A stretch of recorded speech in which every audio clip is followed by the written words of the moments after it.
Hello everyone, I'm Darlene. Thank you for tuning into my channel today, and I'll get right into the reading after these brief announcements. Check out my other playlists, please, that are here on Deceased Loved Ones. I do these every week, and so you never know, there may be someone that you know, a loved one, in that playlist. I never know who's going to come through. I don't plan these. I simply meditate and go from there. So that's that. Also, I do other kind of readings, tarot readings. So if that interests you, please go over and also check out that playlist.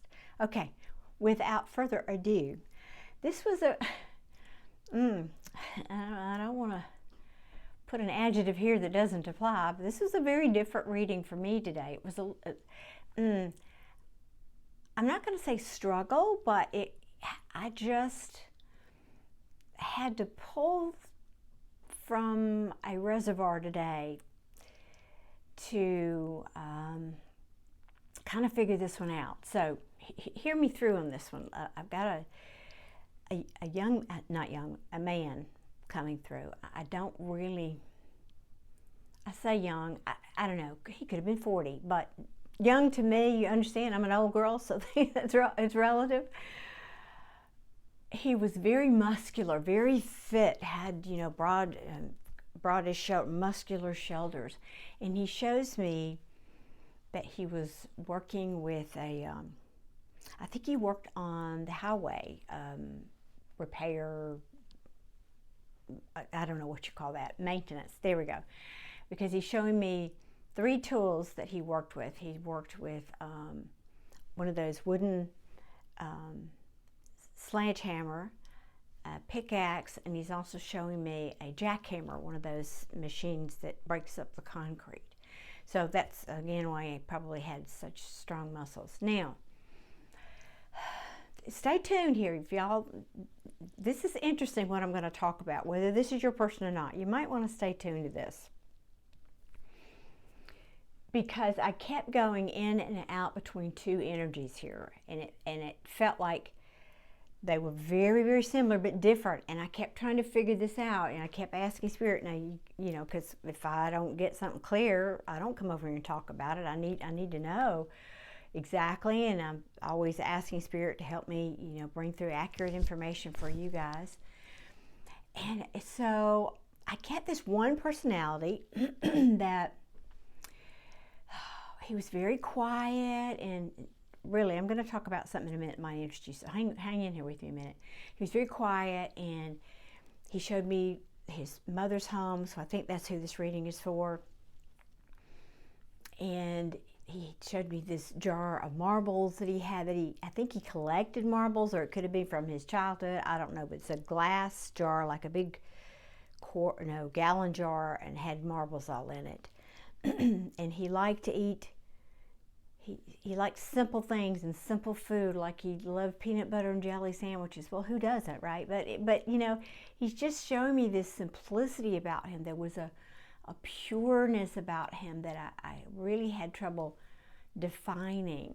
So the interesting part about this that I want to share, and the reason I ask you to stay around here is, so I kept getting this other energy, all right? So obviously, when you're talking to people on the other side, you know, there's a crowd over there. There's a whole crowd of people waiting to come through, right? But I only allow one through at a time. That's the agreement I have with Spirit when I do these readings. Or sometimes a family, if there's like grandmas and a grandma, a couple of grandparents or something like that. But you know what I'm saying. I don't let everybody, just open the gate for everybody. So I was trying to discern why I kept feeling 2 very similar energies. It was almost like there were 2 of these young men, but they were similar but different. Okay, let's see if I can shorten this. So what finally I figured out, because at first I thought, well, maybe this is someone that's crossed over, that's looking in on this young man, but they looked the same. That's what was tripping me up. And so what it finally got through to me, and I figured out, was there is this condition in pregnancy called, well, it's called by a number of names. Vanishing Twin is one term, a common term, or sometimes it's called absorbed twin, I believe. That's another term.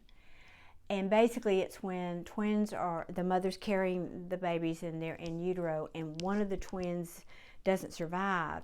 And typically the mother's body absorbs that fetus, and then there's only one baby that eventually is born. And so what I figured out was the soul of that other, the brother in this case, and I heard this very clear message that the soul of this brother could have gone back and, you know, gone on and whatever his next thing was going to be, but he chose, he wanted to accompany his brother. He wanted to stay and watch over his brother. And I believe that's because the one that survived, this young man,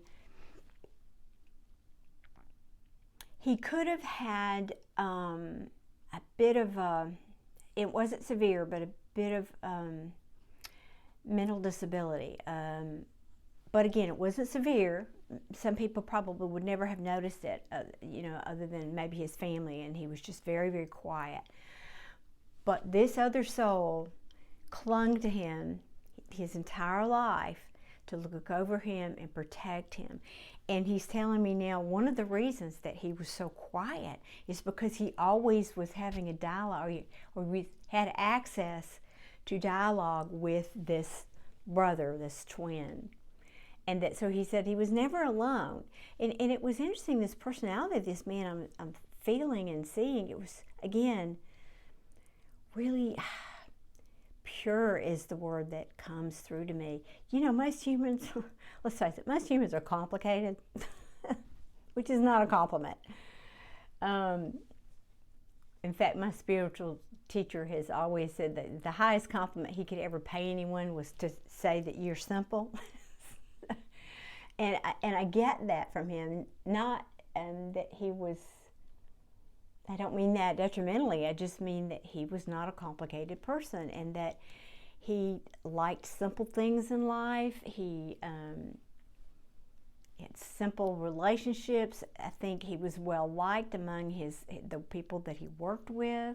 He liked his, you know, work, it was work, but he liked it because it was simple. He keeps, that word just won't go away. It just, I liked it because it was simple. It didn't put, oh, that's interesting. He's saying it didn't talk back to me. It didn't talk down to me. That was interesting. So I thought that you guys would find that interesting, a little bit of info there. The message today is for his mother, who I don't know what happened to the dad, but I'm not seeing the dad in the picture. I'm just seeing the young man and his mother. And I asked how he passed. He didn't tell me. He said, it's not about that. I don't know. He didn't share that with me. Oftentimes they don't do that because it's just not relative to why they're coming through. But he wants to thank his mama for taking good care of him. And he wants to especially tell her that he's saying, she treated me with respect. And what else?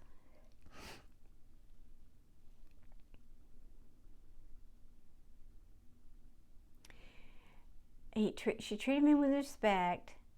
She treated me like everybody else, but more like I was special, but not in a way. This is me having trouble putting this into words, what I'm feeling.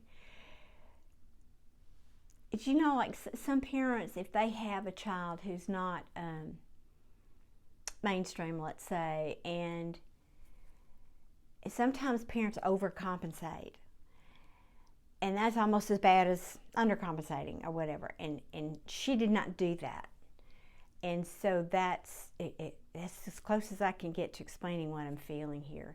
That she treated him normal and with respect and with dignity. Oh, that was the other word, with dignity.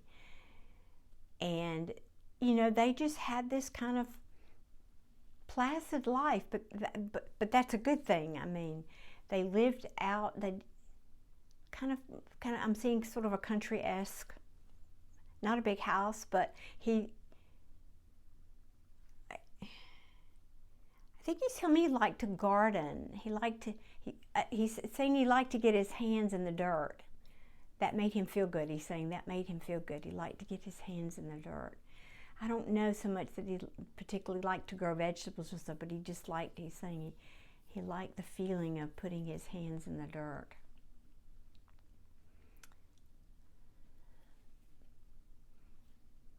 Oh, and he's saying, okay, I didn't get this first time through. He's saying he's with Grandma.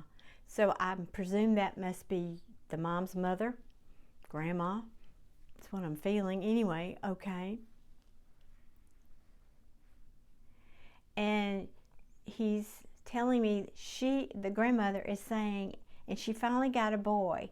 Apparently she didn't have sons, but now the grandson, this young man, is there, and so she said, yes, she's finally got a boy here.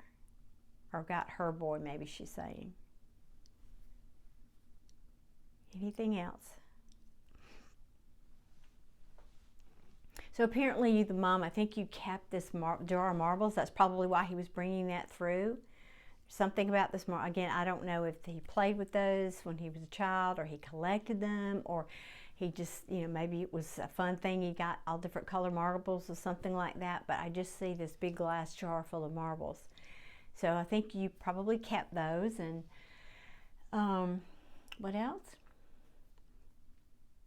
He also showed me at one time he had a dog, or you, both of you, I presume, had a dog. It looked rather like kind of like a collie type dog with long hair.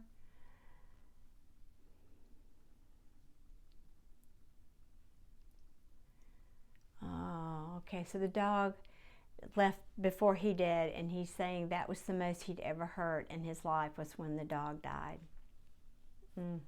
Wow. Oh, sorry, I hit my mic. Is there anything else?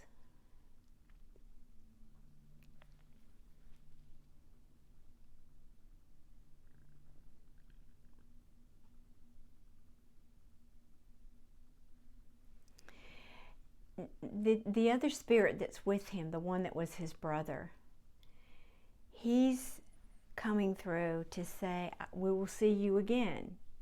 So that usually means to me that, of course, we typically incarnate in family dynamics and so our soul family. So I think he's just reassuring you that that maybe he, meaning both of them, are going to see you again and unite with you. But he's saying for himself, he will see you again, because he didn't come through this lifetime doesn't mean he won't see you again. Okay, I think that's what he's trying to say. Okay, that's it, folks. They're pulling their energy back. So this was a little bit of a different one today, and I know even though if this isn't your family, hopefully you got a little something different out of that today. I appreciate you watching so much. And if you like what I do here, please hit that subscribe button, and you know the drill. And also, give me a thumbs up or make a comment. I love hearing from you guys and where you all are and your experiences. I love it when you share those with me. I try to answer all of them. So thanks again for watching, and I'll see you all very soon. Take care.